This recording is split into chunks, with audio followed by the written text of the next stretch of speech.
All right, welcome aboard, everyone. Charles Moscowitz here, live on all of the usual networks.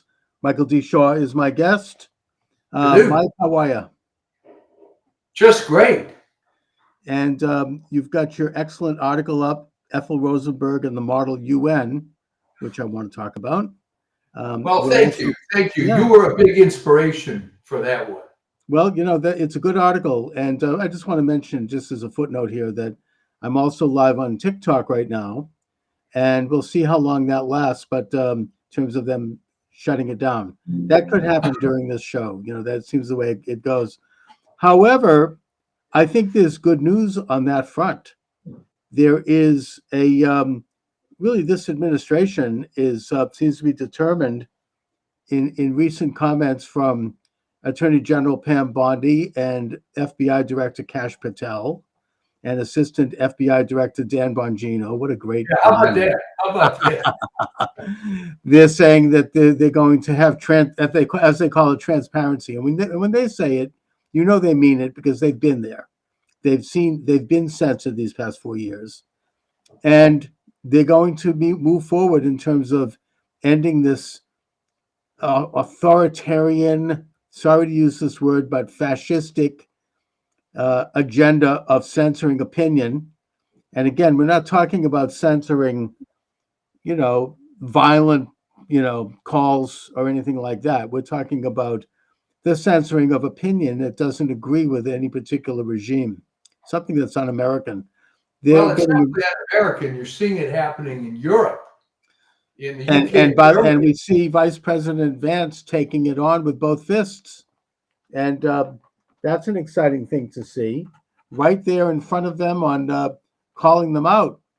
And we certainly have seen it here, and I think that this administration is dedicated to putting a stop to it, and that the Bondi has said that they're going to release all of the information around both the Epstein files and also the JFK assassination, the RFK and the MLK assassinations. Maybe they'll also get to the Biden laptop and the Wiener laptop, not to mention Hillary's emails. All of it, the FBI has been sitting on. And recently, I think it was actually yesterday, the Attorney General released a small segment of files from the Epstein case. Right. And what we discovered was that it's still incomplete. A lot of it is redacted. And the theory is that the FBI still has moles, they still have people in there who are deep staters who are hiding the information. Maybe they might have already destroyed it, more likely. And that Attorney General Bondi has directly ordered FBI Director Kash Patel to find those people and fire them and get the information out. So it's moving in the right direction. This is a very difficult and courageous, may I say, endeavor to get rid of these people. These are dangerous people who are determined and who probably have destroyed. We'll never see all of it because most of it's probably been destroyed anyways. And, how many of these bulls are there in all these agencies? Riddled with Tony it. Edwards just came out and said that the Biden administration was fully aware that these sex chat rooms were going on with the intel agencies for the entire Biden administration.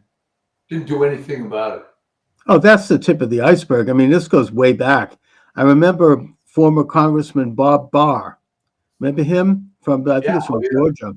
He wrote a book about this back in the 90s, and I believe I interviewed him on it, in which he said, look, the government has 3 million employees, and they are deeply embedded into every aspect of our life, and that these are people who are faceless, unaccountable. This is exactly what Steve Bannon is talking about when he talks about the administrative state. This is what Michael J. Glennon talks about with the double government. This is exactly what they're going after. And these people are very powerful and dangerous people. They play for keeps. So it's not going to be easy to do this. It's going to take, look at JFK, in my opinion, gave his life taking this thing on. And it's a very tough nut to crack. I mean, it's power, it's wealth. Speaking of wealth, did you see that? Did you see that Barack Obama getting a $2.5 million a year royalty for the use of the word Obamacare paid by taxpayers? Did that actually occur? Yes, I I don't know if you caught that story. No, I had heard some rumors about it. You mean that's for real? Yes, it is for real. Since 2010, Barack Obama apparently patented the word Obamacare and started collecting After royalties. complaining that he didn't like the term Oh, originally. yeah, they hated it. I remember when I was co-hosting the show with Dr. Patrick O'Heffernan, and I used the word Obamacare, and he had a meltdown. Yeah, Oh, it's an Affordable Care Act. And it's not even called Obamacare. It's called the Affordable Care Act. So right. why is the government paying him royalties to the tune of 2.5 or 2.2, maybe, I don't know, over $2 million a year?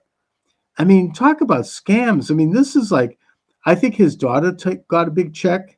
We know that Hillary, I mean, God, who knows? Well, who knows how much they took in, but their daughter, $3 million to pay for her wedding out of the USAID, and 10 million to buy a mansion. Yeah. Yeah, this is just, I mean, Well, the amount of, it's endless. Apparently, Pritzker, who's fairly wealthy on his own, by the way, multi-billionaire, has the owner of the Hyatt hotels. multiple NGOs paying him money through the U.S. government. Well, the NGOs, I mean, these shadowy, unaccountable, private bureaucracies, the way that worked. And look, this is something that was discussed in the hearings on foundations in the 1950s. I mean, the Weiss Committee, is that the USAID, which is a government agency with public funds, would basically launder funds through these NGOs, and they would then in turn give it away to all of their allies and friends, Yeah. including these leftist politicians, just because they can. And also, they had apparently the Taliban was getting huge sums of money under the Biden regime through the USAID. Oh, it's going to humanitarian Yeah, causes. right. I mean, really? I mean, and that now they're using the lie. Well, you're getting rid of, no, they're not getting rid of humanitarian causes. I mean, the budget of the USAID, maybe about 10% of it, maybe at most 15%, went to humanitarian causes. That's been continued. That's not touched. They're continuing that. It's under the direct auspices of the Secretary of State.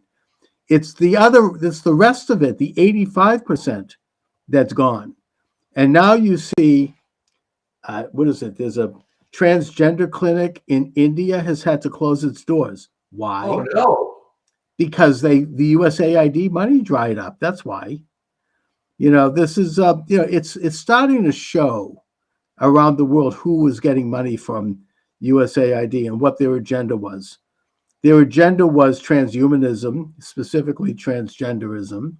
Their agenda was critical theory, specifically critical race theory, and their agenda was weakening world sovereignty in the interests of alleged peace.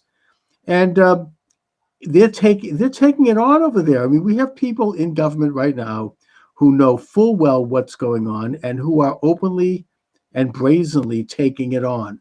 Did you see any of that meeting? I think it was earlier today with President Trump and Zelensky in the Oval Office. Well, I heard some quotes from it, and it's about time. I mean, how many hundreds of billions of dollars have we spent on graft, getting people killed?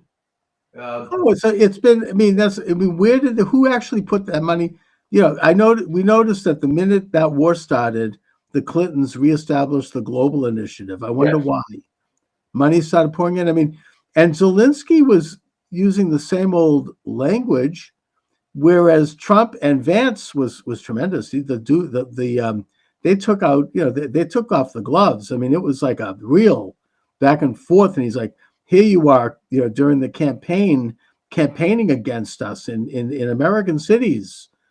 I mean, and now you're insulting this administration while we've given you how many billions of dollars you're on the losing end of the argument. I mean, they made no bones about it. It was amazing. I mean, it was all seen publicly. It's, the kind of stuff that usually goes on behind closed doors. With Trump, they just turned on the camera and they went for it. It's fantastic. It's just, I wonder what the reaction of the left is going to be. Because it's really causing fragmentation. There was quite an exchange between George Galloway and Piers Morgan, where Piers Morgan was appearing to defend this unlimited support of Ukraine. George Galloway, who's a big leftist, of course, yeah, in the UK, just was shattering everything Morgan said. And it's about time. Who was it? Cat Williams said, "The truth will come out," and it's really starting to on all this stuff. indeed. So your article about Ethel Rosenberg and the model UN. I mean, Right. it's like the question that it raises is that how is it that you have people who are such extremists, in the case of Ethel Rosenberg, that she's willing to sacrifice her own life as a martyr in defense of communism, and that has certain parallels with this opposition to President Trump now, that these people, that you don't see too many people breaking out of this cage that their brains and their souls are locked, that they've locked them into. This what I call a hologram.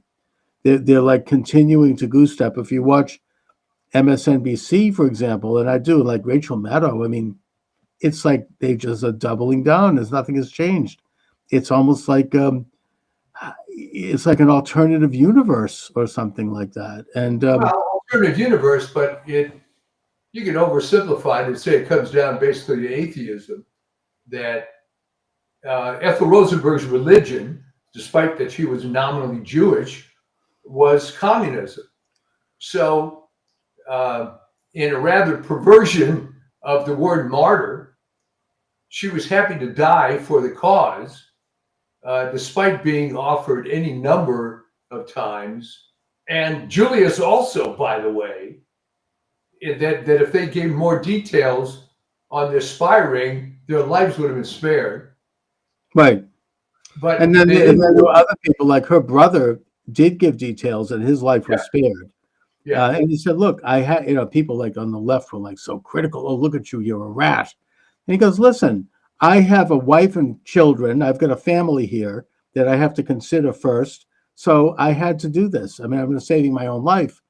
And, but the issue of her martyrdom, there's martyrdom in and of itself is okay, is fine. I mean, like in my history class, we're studying the early church and we're looking at the foundation of Venice and several other things. And a lot of these incredible stories of saints, like Saint Mark, for example, I mean, they were martyred. They died to defend their belief. You could find that also on the Jewish side too, like the people who died at Masada and Rabbi Akiva died at the hands of the Romans rather than, surrender his faith. That's one thing, but to die like for communism, to die like as a suicide bomber, to kill as many Israelis as possible, that's something else. So it's not the institution. It's not exactly dying for a good cause. And right. I mean, I'd like to think that I would be willing to die if it meant defending the life of my own daughter, for example, and my wife. I remember when there was a shooter who went into a movie theater in, I think it was in Colorado a while ago, and you had men stand up and stand in front of their wives to protect them, and they were killed. Yeah. It was a natural thing. I mean, that's like, you're willing to sacrifice your life to preserve a value, something of such value to you. And it's like a natural instinct. But that's not, in the case of defending the Soviet, attainment of nuclear bombs, I mean, that's like insane. It's sort of like, I mean, or the like suicide people, hijacking an airplane and crashing it into the World Trade Center. it's like, why? It gets, what is it that they are dying for? Well, there's been a lot of relitigation of the story. Okay, uh, it ends up, as I put in the article, that even her sons admitted quite recently. Yeah, years later. Yeah, that indeed the father was a flat out spy. She typed stuff up, whatever. But it took, and they had to know this from the get go. I just was canceled on TikTok. For what? For what? I don't know. What was it? Ethel Rosenberg? Well, no, they said they're restricting the number of people who can view this. They haven't totally canceled it yet. Maybe they're soft on Ethel Rosenberg. Who knows? Anyway, whatever. So they admitted it. Yeah. Finally, because they were forced to. Look, there were relatives that I had when I was and in 1953, I was a pretty young kid, right? But I remember in the early 60s, there were relatives I had who were hardcore leftists. And even they were saying, no, the Rosenbergs are 100% guilty. And it was very convenient for them because then they could show that they're not, full on commies themselves. But Ethel was a true believer. Yeah. And died for a bad cause. And the tie-in, of course, with the Model UN, no one in the Model UN has died for a cause that I know of, but they have these points of view that are formed, and that's it. It never changes. And that's the Rachel Maddow situation, right? That all this crap is coming out now that's going to show that so many of these social welfare programs were all crap, were all money laundering schemes, because I point out in the article, after all these trillions of dollars are spent, these problems are still with us. How is that possible? How is it? Well, it's possible because 99% of the money went to NGOs, 1% of the money went to the people. I mean, I have mentioned this many times in articles I've written over the years. When the war on poverty was first launched in 1964, LBJ made a televised visit to some poor, down and out Appalachian guy whose name I don't remember. It's in a few articles I wrote. This guy was a mess. He was out of work. He was missing most of his teeth. It's almost like they had to find the stereotypical. No, I know what you mean. Yeah. He was auditioned. Yeah. So anyway, they come in there. Look, we're going to get you a job. We're going to get you training. We're going to fix your teeth. Blah, blah, blah. All right. And he was supposed to be the exemplar for all the people they were going to save. So the elite media did a 1-year follow-up later. Well, he got some training. He got some of his teeth fixed. But the point is, he was still living in his crummy shack. He didn't have stable employment. And at that point, I realized, damn, if they don't even care about the poster boy. Right, the one person. Yeah, for this program, then this is all a crock.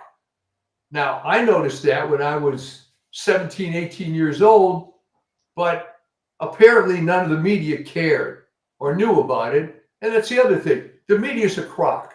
What's the latest example? You know what I'm going to say.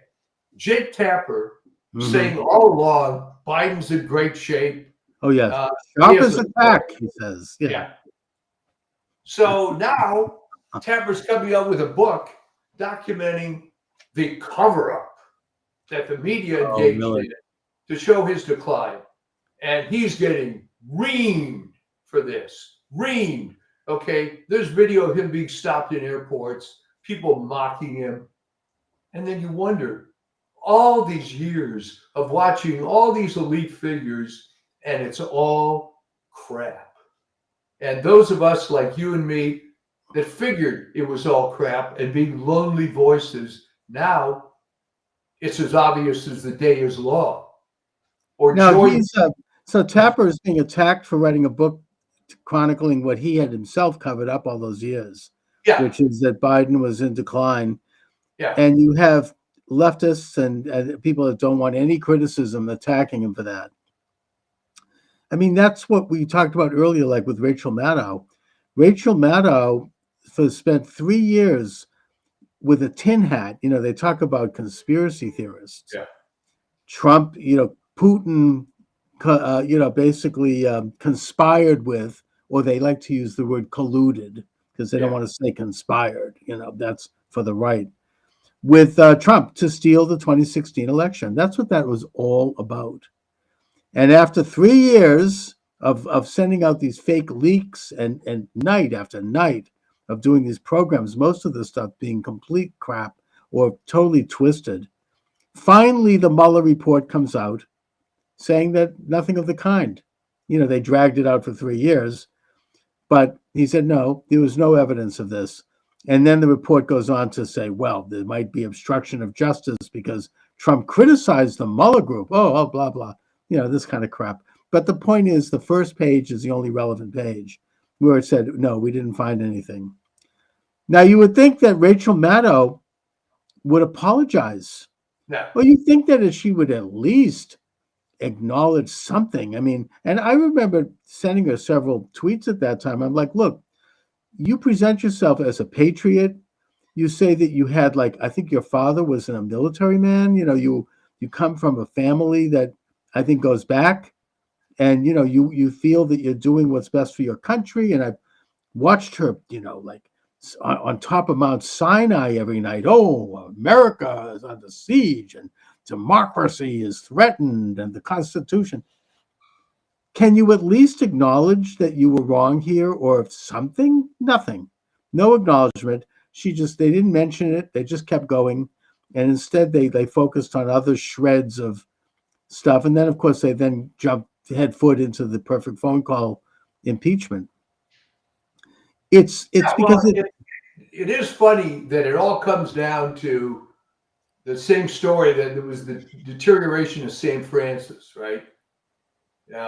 As we mentioned on the show, the late St. Francis was a conservative pundit who later moved to what might uncharitably be called white nationalism, although I'm using that in quotation marks. Right. Then he discovered that he had a certain audience, like the Jared Taylor audience. Let me just interrupt you. I just got another warning on TikTok. I'm still there.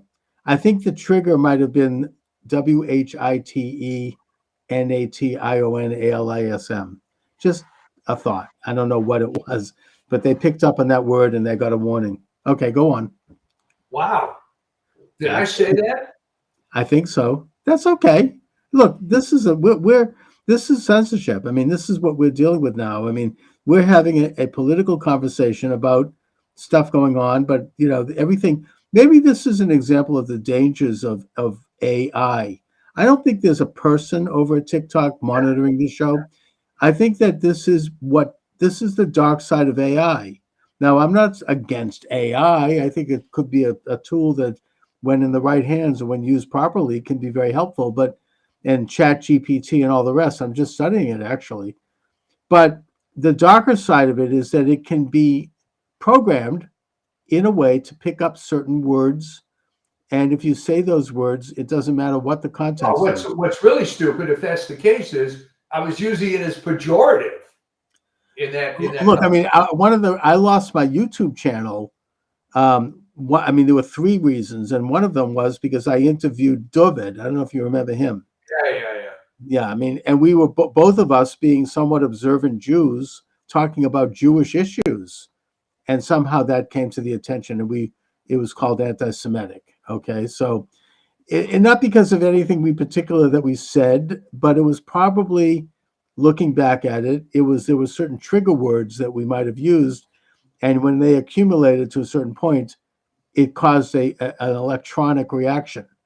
That's what's going on. That's the dangers of turning functions over to machines and electronics. I mean, there was a case recently where an insurance company stopped coverage of someone in the middle of an operation, right? I mean, I think you heard about that. Yeah. It's not because some person did that. There was some kind of an algorithm that had reached a point where they had there was a stop loss. It's kind of like, I mean, in the stock market, people, when you invest in a stock, you can put a stop loss on it electronically, which means that if the stock valuation goes below a certain point, it automatically dumps the stock and it sells. Not always a good idea, by the way, but the point. But the point is that if you that's highly trivial compared to how language is used. Right. And just to finish the thought, anyway, Please. Francis discovered he had an audience. Okay. So it ends up, because people are lazy, that you tailor your message to this audience. Right. And there's the decline of St. Francis.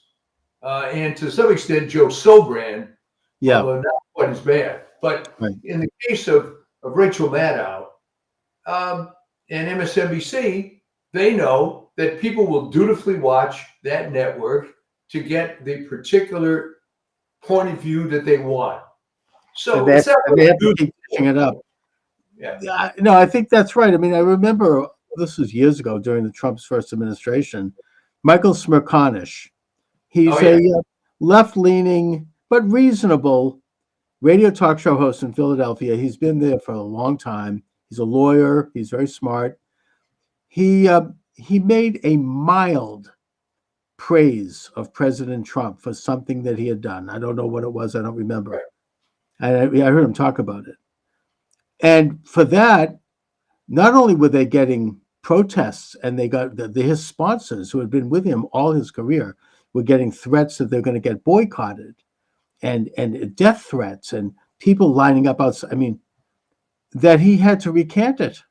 He had to say, "I'm sorry, big mistake." And so that's what Rachel Maddow. I mean, I think Rachel Maddow is a true believer. I think she's deep in it. But even if she wasn't, you can't. They're going down with the ship. I mean, they're not going to. If as you said, like, here's the thing, Chuck. They don't know anything different. They don't know anything different. I mean, you could come up with 5,000 pages of evidence showing that the vast majority of social programs were money laundering crap. But since their religion is, as I like to point out, that you rewrite the Gospels, right? That charity is not giving the alms to the poor, it's giving the alms to Caesar, and then he'll distribute it to the poor, or something like that. Or I guess he will go through an NGO to distribute the money, and that's what they believe, and it doesn't matter. No, and they also believe in the stuff that the NGO is giving the money to. I mean, like, they believe in Hezbollah.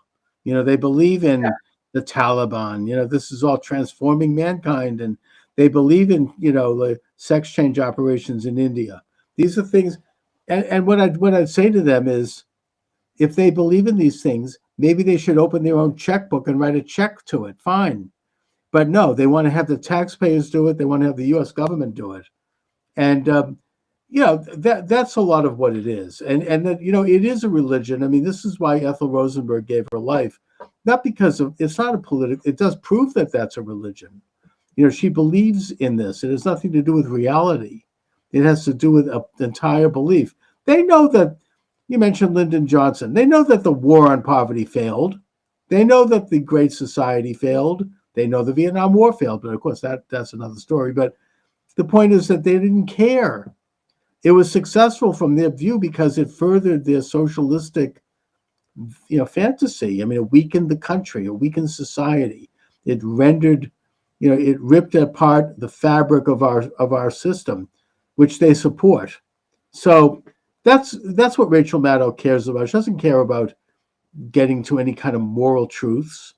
She cares about destroying Trump because he represents an enemy of this leftist, collectivist, internationalist ideal where everybody. Well, that's exactly right. And as it mentioned in that article, that, okay, as the late, great Vin Lewis used to say, grant your opponent his first premise. All right. So the first premise of the opponent is these are great programs. We got to help the poor and so on. All right. Well, wouldn't you have more money to help the poor if you got rid of all the fraud and waste? But they're not interested in that. No. So No, I mean, you think that the left would be interested in saving and preserving Social Security. That was the great program of FDR. So they would get on board with the fact that there's all this fraud. No, they don't. They attack it. They don't care. They don't. First of all, they don't want Trump to get credit for cleaning it up. But even putting that aside, they wouldn't like it if Biden did it. They just don't. To them, it's like. And you ask yourself, well, what are the optics of this? So what do you really stand for? I guess you stand for the status quo of turning this into a money-losing socialist bureaucracy that's going to go bankrupt. But don't worry, you know the commissar, so you'll be okay. And it's really sick, and finally it's being exposed. But I'll tell you, there's true believers everywhere you go, and it's not just on socialism. I mean, I had some years ago a fruitless conversation with a guy who is allegedly conservative. And we started talking about the rather now obvious point that FDR knew about Pearl Harbor in advance. There's no serious historian that disputes that. Right. His reaction was, no, I can't believe that. I won't believe that. And how do you...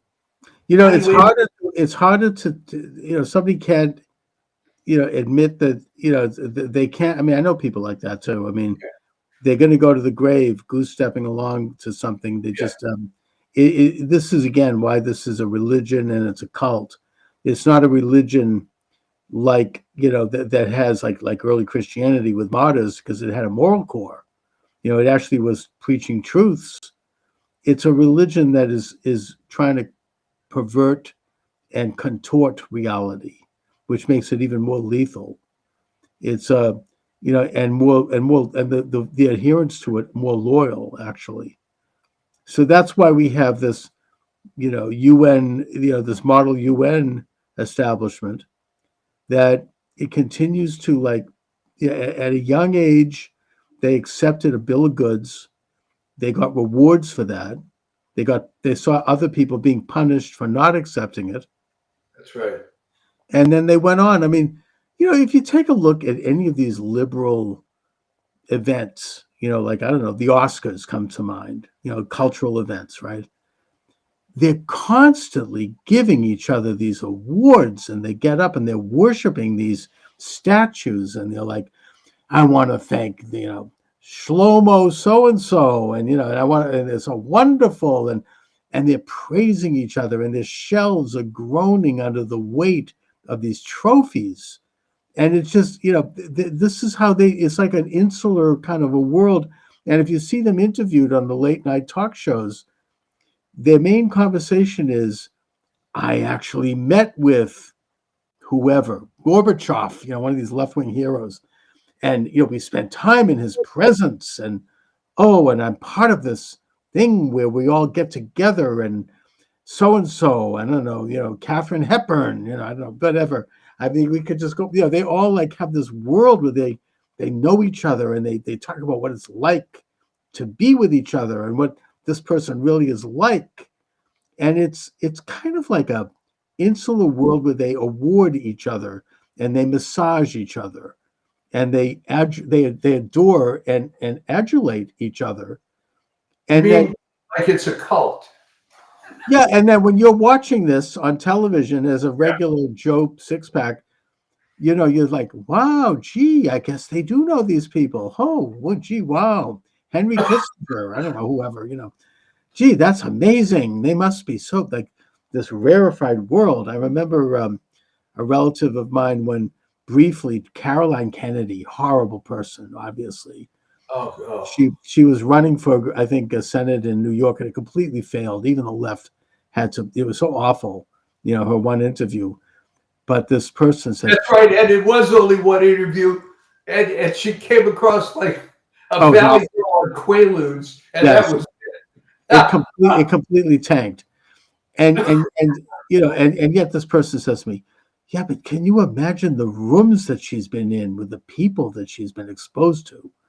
It's like these, really? I mean, it's like this kind of, they imagine this kind of almost, Wonderland type place. I mean, with these people like, oh, she's rubbed shoulders with, these other people, and that they all, it's like some kind of a fairy dust is like brushing off on them, and that we should give them credit just for that. We should award them for being good socialists. They've supported the right things. They utter the right slogans, and therefore the magic door opens for them. And it's like this rarefied world, and they can't get out of it. That's what Rachel Maddow's all about. She gets $10 million a year. I mean, this is an award. What the hell is she doing? I mean, and they're talking about poverty. I mean, really? Joy Reid, I mean, the most racist, the most divisive. I mean, she's she's like a black version of David Duke. I mean, just, awful. I think David Duke had more class. But yeah, I mean, she's absolutely vile. And those women on The View, oh, I mean, just. Well, that's quickly coming to an end.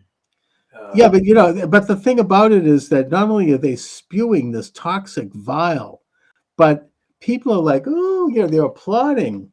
And they're like, it's so mindless. And it's like, they're like, look at them. They know people, and they've gotten to sit around with Barack Obama and Big Mike, whoever, you know what I mean? It's like, it's like they all are sort of in this incestuous world. Those two are getting divorced, supposedly. That's the rumor. Supposedly. I mean, no wonder we had this cropping up of this, I don't know if I should say this word on TikTok, but QAnon. Remember that? Yeah, I'm not endorsing that. That was crazy. But I can appreciate where that kind of came from.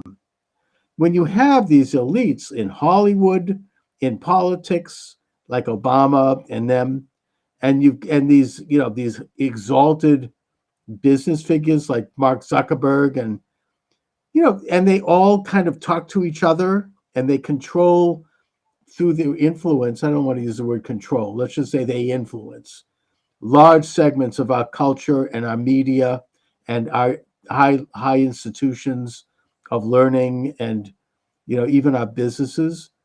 And they, it's like you do start to think, gee, maybe these people are, cutting off the heads of babies. I don't know what the hell that they were into. I mean, I'm not endorsing that at all, but, you do wonder. I mean, it kind of opens the door for making those things seem almost plausible. Well, I mean, here you use inductive reasoning. Yes. Why should any decent person want to suppress the Epstein files?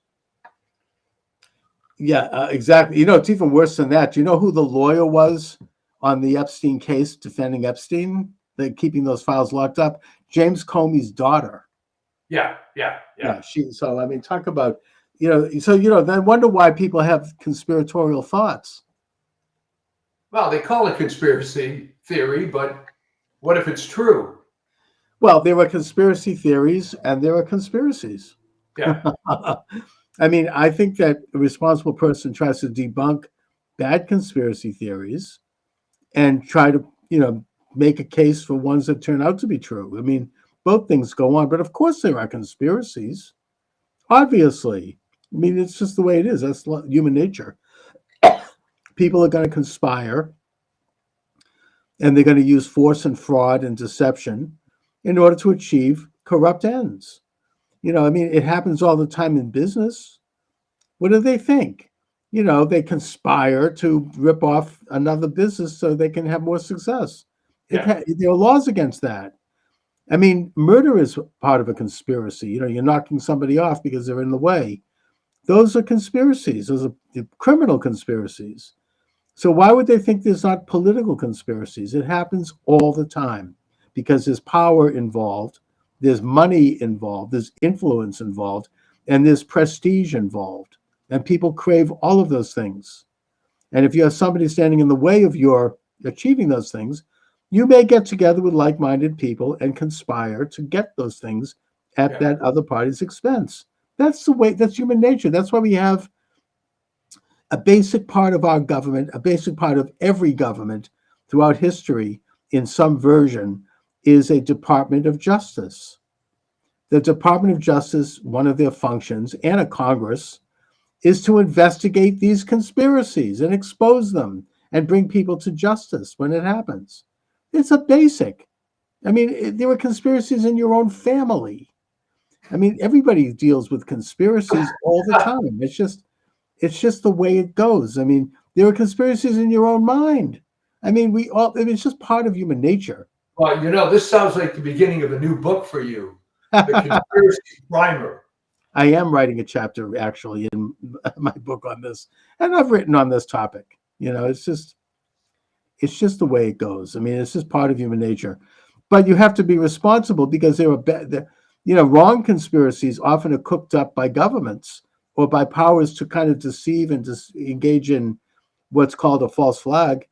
Yeah. I mean, it's just that's important. It's important to reveal the bad conspiracies, the false conspiracies, separate the wheat from the chaff. So, anyways, but wow. but we have, these are heady times. These are exciting times. Every day I feel like it's like Christmas morning, waking up and getting gifts under the tree. All right. Well, the question I asked you last week, at what point are some of those in the mainstream media going to turn? I don't think ever. Look at Lester. Have to get. Lester Holt is going down with the ship. He's gone. They're all, they're just. I think they're gonna start to like vanish after a while because these are people. They have to continue to maintain some relevancy. I mean, you now have major donors who are backing out of the Democratic Party and this whole. I mean, what do they stand for? They're against cutting the size of government. They're against cutting waste and fraud in government. That's why they hate Elon Musk. I mean, and then these things keep coming out, which show how bad it is. And they're going to rail against that. They want to leave a permanent government infrastructure in place so people can't be laid off. I mean, Starbucks just laid off over 1,000 executives. They just announced the other day. I mean, that's happening in the private sector. What are these government people somehow sacrosanct? Does anyone believe that an actual service that we want government to provide is going to be affected by firing half of these people? I mean, obviously not. No, and you didn't hear one peep from the mainstream media during COVID and the lockdowns when so many people lost their jobs. That's right. All these small businesses, mom and pop stores. Meanwhile, the big box places and Amazon, they did gangbusters during that. And also that Trump it's so innovative. I saw an interview with Howard Lutnick, who is the new Secretary of Commerce. And Trump said to him, he goes, look, the post office is because that's under the Secretary of Commerce. They're losing how many billions of dollars a year? What can we do? Should we save it? Should we get rid of it? And I want answers. And the next day, Lutnick was at a meeting with Trump, and Trump says, "So what'd you come up with?" He goes, "One day." And so Lutnick had several very interesting suggestions. He pointed out that, for example, the U.S. Census, it costs $100 million, and they hire trucks and people, and they have to pay them and give them lunch and give them, security, and they have to go out and knock on every single door in America to count people. Because why not just have the post office do this? They go to people's houses every day. And you could save $100 million right there. The post office could do things like delivering Social Security documents to a newborn, or they could do all kinds of functions that the government is spending a fortune doing. When you could consolidate it, and it would give the post office a little bit more relevancy and more functionality while we streamline elements of it. I'm just saying that these are incredible ideas.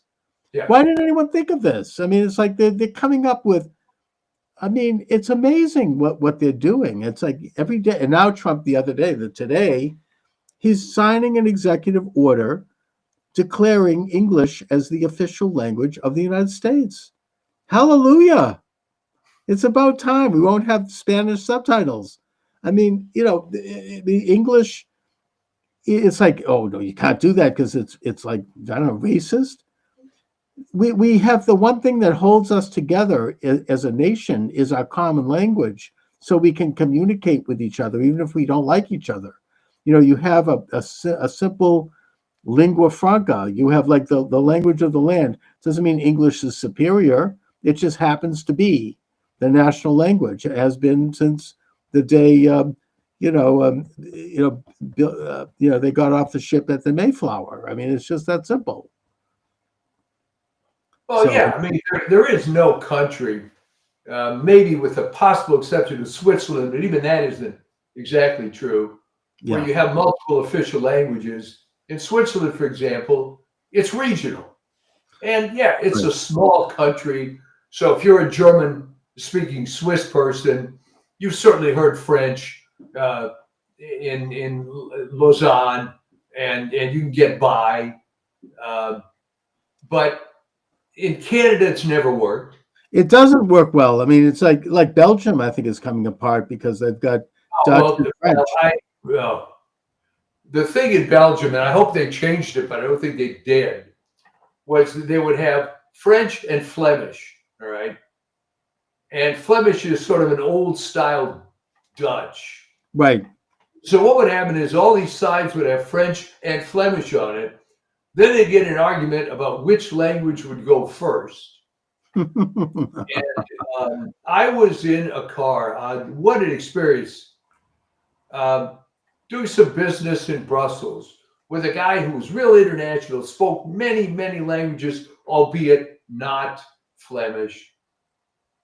And the Brussels airport is in the Flemish part of Belgium.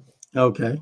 So he goes to pay his parking at the airport, and the guy tells him how much in Flemish. Well, you can understand that if you knew any German, right? But Sure. instead, the guy looks at him and says, "Comment?" forcing him to answer in French just to be a language asshole or so. I mean, I was astounded because this was such a cultured guy, I thought, but Mm. they get caught up in this, and it's pathetic. So no, the bilingual thing doesn't work.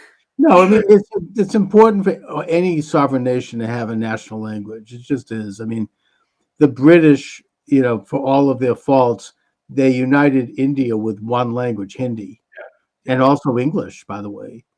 And it created a cohesion. It doesn't mean you don't have local languages, local dialects, which is all good, but you have all public affairs are conducted. I mean, the Roman Empire, all yeah, public affairs were conducted in Latin. Didn't mean that everybody spoke Latin. I mean, in the region of Judea, they spoke Aramaic, but they knew the people in charge knew Latin, and that was the language of the land. There's a well, that's benefit right. to On the that cross, the inscription was in Aramaic, in Latin. Aramaic. So Yeah, I mean, even in Israel today, I mean, it's Hebrew, Arab, and English, yeah, Arabic and English. But all three languages are pretty well known, but Hebrew is the national language. It's just you yeah. have to have a national language in order to have some kind of a unity so that people can communicate with each other. There has to be, it's a part of commerce. So I'm proud of President Trump for doing that. It should have been done years ago. It's an excellent development. Can Yeah, well, imagine it's people on almost the like left you are gonna you howl. ask yourself, why do you even have to do it? But I guess you have to do it, right? You have to do it. Somebody should have done it a long time ago. But you're going to see howls from the left. Yeah, well, Xenophobia. Mm, on, sure. on that topic, there was, of course, an anti-Trump article written by LA Times travel writer, Mary McNamara, that Hmm. Trump and Musk now are going to ruin your summer vacation. Right? How are they going to ruin your summer vacation? Well, one of the reasons is that because of immigration policies, hotels may have trouble now getting people. So, does that mean that she Wait a is minute. in favor of exploiting illegals to work in the hospitality industry? Yeah, basically, yeah. I mean, and So this, yeah, I mean, back to your point that, as long as this privileged brat can go on her travels, doesn't care about anybody. So what kind of a left-wing socialist are you if it doesn't mean anything other than you're wearing this team jersey for Team L, right? right. It's just pathetic, and It's so that sad. you would be expected to see more converts, but you really don't. Nothing's changed since Henry VIII broke away from the Catholic Church. Really, Right. there was Saint John Fisher was the only priest that was a martyr for refusing to change affiliation. Thomas More was a martyr also, but I mean, he wasn't a priest. And it's Mhm. like most of them went along with the program. So, Yeah, and I think he was a pretty bad guy. I mean, from what I understand in history. Not to mention the fact that, and I think E. Michael Jones, by the way, is right about this in his book about called The Jewish Revolutionary Spirit, which has very little to do with Jews. It's all about Catholic versus Protestant. It's a great history of that. I mean, he doesn't mention Jews until the end of the book, practically a little kind of sprinkling, but he points out that Henry VIII, I mean, that was a looting operation, nothing more. They looted and stole all the Catholic churches and properties and art and all of the artifacts, and they just and they handed them all out to their friends. And those friends that got all those properties would become the British elites, like the Rhodes, Cecil Rhodes, and the Cecil family, and all these other people that are still there as elites. I think that's historically accurate. well, it is. And you have to wonder, I mean, I, as a Catholic, have to wonder why the people in the Anglican Church don't seem to care about this. That was all illicit. Well, Um, they benefited from it. They got the well, no, but Archbishop. the average Johnny Doorknob Anglican of the present day didn't benefit from it. No, and I think that the Protestant takeover of Britain was not something that happened overnight, No, no. and it involved a lot of very strong armed stuff going, and with the final curtain falling on Guy Fawkes, Yeah. right? I mean so it took about 100 years, and even to this day, it's like the Anglican Church. I mean, the King of England, they can't marry a Catholic, and they can't be Catholic, and that's like a no-no. The In fact, I think it was Tony Blair. His wife is Catholic, Yeah. and apparently they say that he secretly converted to Catholicism, but he couldn't do it publicly because it's illegal for the prime minister to be Catholic, and that only after he left office did he become openly Catholic. Yeah. It's So pretty. I mean, they still have that, I think, in England. It's interesting that it's even like, I mean, I was reading that when the King of England now, Charles, became king, and that he's going to have the ceremony. He had he invited religious leaders from all part of England to come and have a reception and meet him, except the Catholic head. It was not invited. And he invited the Jewish guy and various other religions. And but the next day he privately met with the Catholic prelate, and the Catholic Church of England was like, "This is great. He's actually met us. This is a step in the right direction. That we're actually getting a little acknowledgement." So I mean, these are traditions that continue in many ways. It's an interesting history. Yeah. I mean, if E. Michael Jones had stuck to that, Oh my God, he's gone way off the deep end on well, here these. again, I think it's the old Michael Hoffman problem Right, that um, there's elements of E. Michael Jones' audience that are hardcore anti-Semites, right. and they're sending in donations and buying books, and well, we have to cater to this audience, but God, it's I think he's a true believer in what traditionally was a view that permeated the Catholic Church, but no longer does, in that the Jews are collectively guilty for the fact that 2,000 years ago, the Judean leadership advocated the execution of Jesus. Now, I mean, I get that, and since Jesus is the Messiah, Jesus is God, therefore they were guilty of killing God. And as such, they were guilty of overthrowing the order of the universe, what the Greeks call the logos. All right, but the only problem with that interpretation is that he had to die and rise again. Well, the problem is if the Jews of Judea who did not believe that Jesus was the Messiah, but therefore they would view him as a heretic, if they had maybe just exiled him, or maybe they had sent him off or something. I mean, it was obviously a big mistake for them to advocate that he be executed. I think we learned from history they should not have done that. If they had not done that, then Christianity would have developed maybe on different lines. Because I think Jesus himself was very much, his messiahship was very much within the overall realm of Jewish understanding of the Messiah. It wasn't such a diversion. But the execution it became divergent because the factions developed against it.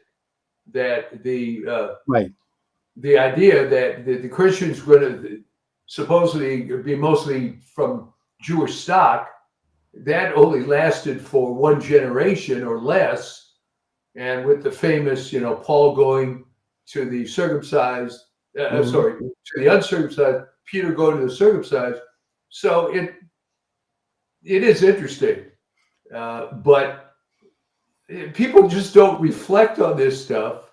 And you then have these absurd contradictions, like in the UK, where they can't do this and they can't do that. And now if you set up a meme on something, you can go to jail.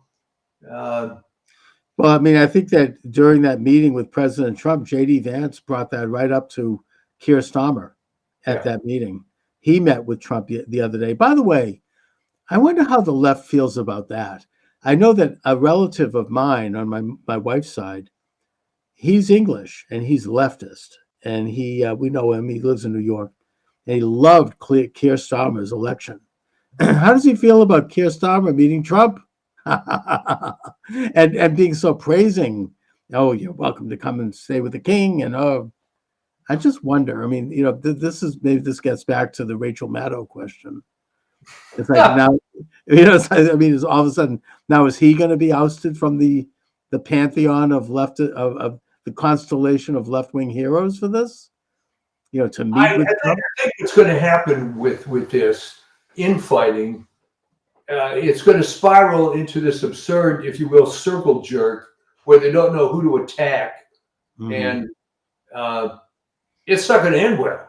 I mean, you can see a smart guy like Bill Maher is already laying down the gauntlet, so to speak, and starting to attack many people on the left. He can see the writing on the wall. Oh, he's been doing that for a while. And, in a way, it shows what's happened to like the Democratic Party because it's splintering.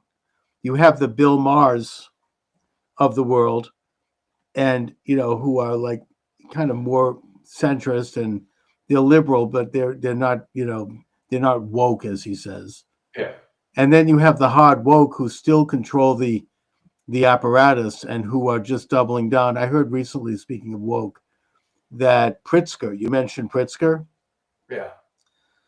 One of the Pritzkers, and these people are multi-billionaires. They come from the Hyatt hotel.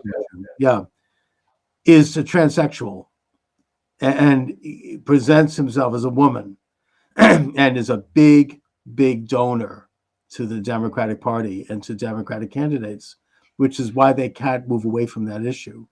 They can't move away from men and women's sports. They can't move away from men and women's locker rooms and changing rooms because of Pritzker's brother and the money pouring in, probably from other people too. So they are beholden to the very forces that they claim to be against, big corporate money buying the party, buying them up. So they can't tell the truth. They're locked into it. You'd think it would be more reliable to develop a populist network of leftists, if you will, because anybody in any business will tell you that you'd rather have a large number of small orders than a small number of big orders for any number of reasons. So to have some transsexual wield this much power, it's just lazy. It is, and I don't think it's just him. I think there are other forces. The USA. We know how much money USAID was shifting to this cause. This is a big leftist cause, but the thing is, it's not popular with a large segment of Democrats and liberals. They don't like this. They don't want men and women's sports. They have daughters. You had here in Massachusetts, Congressman Seth Moulton spoke up. He says, "Look, I have daughters who are attending high school, and they don't want to play on teams." Well, he got beaten down. He was, yeah. He was viciously attacked. You had people, with signs outside his office in Salem, and people attacking him all over the place. So he capitulated. He had to. I mean, it shows how cult-like they are. You can't have any. You say he had to. Why did he have to? To keep his children from being beaten up in school. I don't know. He just maybe it's his career. I mean, this is the same thing that with abortion back in the 1990s. I mean, Ray Flynn, former mayor of Boston, former ambassador to the Vatican, and somebody who used to do a radio show right before mine at a Christian station, and who I knew, he told me that he was drummed out of the Democratic Party because he was pro-life. Right. He said that was forbidden. In the 90s, around that time, there's a purge of anyone in the Democratic Party that was pro-life, which included most Catholics. And but most, but not all. I mean, no, you have others.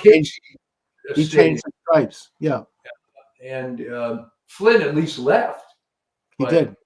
A lot of them did. It was taken over by the pro-choice movement. That was the litmus test. You could not be anything but in the Democratic Party. It was that simple. Either you had to change or get out. That's what happened. So that's what's, I think, happening now with some of these more radical ideas. If you're not on board, you're gone. You're out. And that's going to hurt them, I think, at this time, because these are not popular ideas. Nobody, they're not supported. They're outdated if they ever had any validity at all. They certainly don't now. So anyway, Mike, but what do you have coming up on the Substack? Well, I think I'm going to try to come up with more threads out of this Ethel Rosenberg thing. I got some decent commentary on it, and it got people to thinking that there really are true believers. Right. And, I mean, you can see it. So I think we're going to go more into the media side of it and the Jake Tapper. And it's just, they're all phony. I don't even know if they believe anything. I think it's just whatever they have to say to stay on top. I agree. I mean, either they're just doing it because they're afraid to step outside of the cult, or they're true believers. We don't know. I mean, it doesn't really matter. The point is this: they're staying on, and they're going down with the ship. Hopefully, God willing. Anyway. Yeah. So. I'll have to miss next week. Okay. I'm going to be traveling. And, during the day, probably won't be available, but we'll have a double good one 2 weeks from now. You bet. In the meantime, you're happy now, and your side is winning. Oh, absolutely. And I've posted your article up, with this show. So if anybody wants to go to your Substack, you're welcome to. And keep on keeping on. God bless America.